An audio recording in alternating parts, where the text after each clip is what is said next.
Assalamualaikum warahmatullahi wabarakatuh. Everybody man, selamat siang nih. Gimana kabar kalian? Apakah kalian sudah sehat? Apakah kalian sudah melaksanakan sholat berjamaah? Nah, insya Allah semoga yang merasa sholat jamaah ini semoga amalnya bisa diterima oleh Allah Subhanahu wa taala. Amin.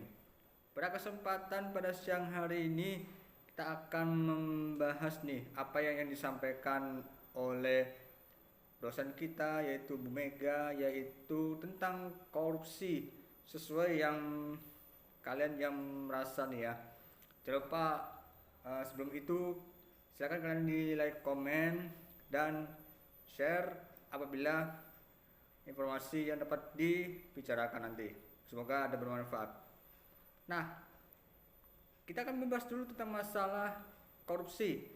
Jadi singkat cerita, yang namanya korupsi itu merupakan salah satu bentuk penyelewengan antara suatu negara yang dimana negara tersebut kurang memperdayai bagi masyarakat, sehingga masyarakat itu merasa kurang gitu. Nah, di sini saya akan menjelaskan apa itu namanya korupsi, teman. Nah, saya akan membahasnya secara lebih detail. Kata korupsi itu berasal dari bahasa Inggris yaitu corruption, yang berarti suatu bentuk penyelewengan seseorang atau suatu penyelewengan karena untuk mengambil uang negara kepada pihak pejabat. Biasanya para korupsi itu kebanyakan mereka adalah orang muslim, kebanyakan. Gak cuma orang muslim saja yang ngasih korupsi, bukan, tetapi para non muslim pun juga ikut demikian. Banyak saudara kita yang sebagai seorang muslim itu korupsinya ya Allah. Padahal dalam Islam tersebut adalah orang yang merasa korupsi dan yang dikorupsi, jadi orang yang menyuap dengan orang yang disuap itu sama-sama masuk neraka. Nah, ini yang menjadi patokan adalah kenapa dari sekian orang dalam melakukan tindakan korupsi, karena salah satu bentuk penyelewengan adalah kebanyakan para pejabat kita telah mengambil uang bukan dari kepada rakyat, tetapi melainkan dari pribadi dari para pejabat. Misalkan ada kasus yang bulan lalu ada korupsi penyelewengan jamaah haji dan umroh, kemudian korupsi buat Bawaslu, ada lagi korupsi yang buat pendidikan. Itu nauzubillah banget, teman. Ini sangat sangat tidak manusiawi, teman. Nah, untuk menjelaskan tersebut, salah satu yang tindakannya itu adalah bentuk penyelewengan itu kalau pihak negara. Adapun yang faktor awalnya adalah yang faktor pertama kali, salah satu faktor awal yang ditemukan bagi para korupsi adalah atau muncul dalam bibit-bibitnya korupsi itu antara lain dengan menerima hadiah dari guru. Kebanyakan mereka seperti SD, SMP, SMA, bahkan yang mahasiswa pun juga mengasih makanan tanpa membagikan semuanya, dibagikan kepada guru. Nah, otomatis itu termasuk muncul dalam bibit korupsi. Bagaimana seharusnya kita jalani? Nah, salah satunya adalah kita beratasi dengan KPK, teman. Apa itu KPK? KPK adalah komisi yang memiliki asas lembaga untuk berfungsi sebagai mengantisipasi korupsi di Indonesia. Nah, menurut dari mantan jubir KPK itu Pak Febriansyah itu mengatakan, sekarang jadi pengacara Verdi Sambo, mengatakan bahwa KPK atau Komisi Pemberantasan Korupsi merupakan salah satu bentuk simpati bagi bangsa Indonesia agar para koruptor dapat dihukum dengan seadil-adilnya. Karena ini yang menjadi positifnya bagi KPK ini adalah untuk selalu membangun bagaimana caranya biar para koruptor itu selalu sadar teman, selalu sadar dengan adanya dari pihak KPK tersebut. Dari beberapa KPK tersebut kebanyakan mereka ada yang mengisi uang berapa triliun, ada yang digerebek rumah, bahkan yang lebih parahnya lagi kalau digerebek makin lama satu barang aja pun bisa hilang. Walaupun satu barang yang hilang tapi tetap menjalankan sebagai pegawai KPK. Nah, itu positifnya. Nah, ini menjadi kekurangan nih bagi KPK nih yang zaman sekarang. KPK itu bener-bener matinya keadilan sekarang. Karena Pak, KPK itu udah gak bisa bantu lagi. Jadi undang-undang tentang narapidana koruptor itu malah melindungi, sedangkan para rakyat pun juga makin menjerit. Karena ya kalian tahu sendirilah yang dari para tahanan koruptor yang tiap hari menjual hak aset rumah, ketika masuk ke rutan, kalau dia gak kemana-mana, dia kan gratis, dia kan dibiayai. Tapi ketika masuk untuk pekerjaan, misalnya Anda para koruptor yang profesi sebagai cocok tanam atau bengkel atau usaha lain, itu tetap dibayar, ya tetap dibayar dari pihak yang tertentu. Bahkan dari saya kemarin lihat waktu di berita yang seperti kayak Kompas TV Kompas TV itu mengatakan, dari tim ICW mengatakan bahwa sekarang ini alhamdulillah uang dari para koruptor sudah dibalikan ke pihak uang negara sebesar 21,8 triliun rupiah. Triliun 21,8 triliun rupiah. Bayangkan coba teman, bayangkan.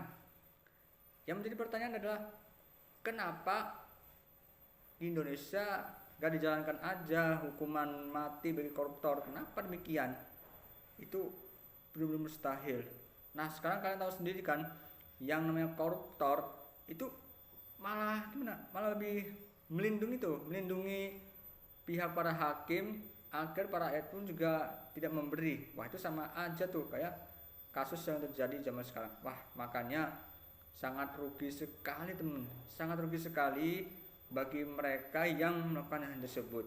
Nah solusi bagaimana Mas?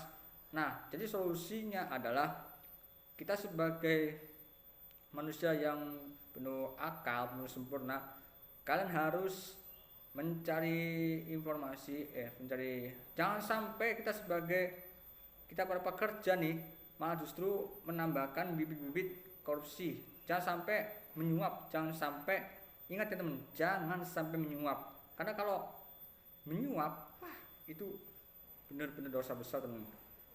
Makanya zaman sekarang tuh lagi-laginya Masya Allah, karena kasus KPK telah di mana-mana. Bahkan si fulan yang kehilangan satu laptop atau lebih itu dikatakan masuk, sedangkan para rakyat itu tidak menjamin. Karena Pak, dari pihak koruptor itu juga belum pernah merespon apa yang selama ini yang dilakukan. Wahai para koruptor, wahai para pejabat yang sering narapidana kasus koruptor, sadar teman, sadar wahai para penjahat koruptor, sadar teman, sadar wahai para koruptor, wahai para pejabat koruptor, sadarilah, sadar, kasihan rakyat Indonesia telah menjadi-jadi. Uang yang kita pegang oleh rakyat malah diambil untuk para pejabat. Untuk apa ya? Untuk apa kita para pejabat koruptor yang selama ini kita melindungi? Padahal PPATK juga memprediksi akan ada beberapa kasus korupsi yang terjadi selain di tahun lalu atau di 2 tahun sebelum pandemi. Nah, ini menjadi cukup misteri teman. Semoga aja dari mari yang sebagai para pejabat koruptor yang memiliki niatnya untuk memfulus, ya, fulus untuk buat korupsi, hati-hati teman, hati-hati. Dosamu gede, dosa besar. Tolong balikan uang negara sekarang. Kalau tidak, para rakyat akan menanggung resiko. Dan kepada jajaran KPK, para pejabat KPK, para tim ICW, PPATK, saya mohon sekali lagi, tolong tegakkan keadilan bagi para koruptor seadil-adilnya. Kalau perlu hukuman mati sekalian, biar tahu merasa apa yang akibatnya. Tapi lagi-lagi Presiden Jokowi mengatakan kalau para koruptor yang melakukan hukuman mati itu melakukan pelanggaran HAM. Sebenarnya sih nggak ada melanggar apa-apa, cuma hanya mengasih tahu. Ingat ya, sekali lagi sebagai saya penutup pada siang hari ini, wahai para pejabat koruptor, kembalikanlah uang negara kami. Kita sebagai rakyat Indonesia harus bersatu. Balikin uang sekarang, balikin uang negara sekarang. Kalau tidak, para rakyatmu akan memarahi bagi pejabat kalau tidak mau dibalikin. Wahai pegawai KPK yang selalu mengawasi 24 jam, tolong awasi KPK sekarang. Bagaimana caranya untuk menghidupkan keadilan bagi kasus korupsi? Insyaflah teman, insyaflah pejabat koruptor.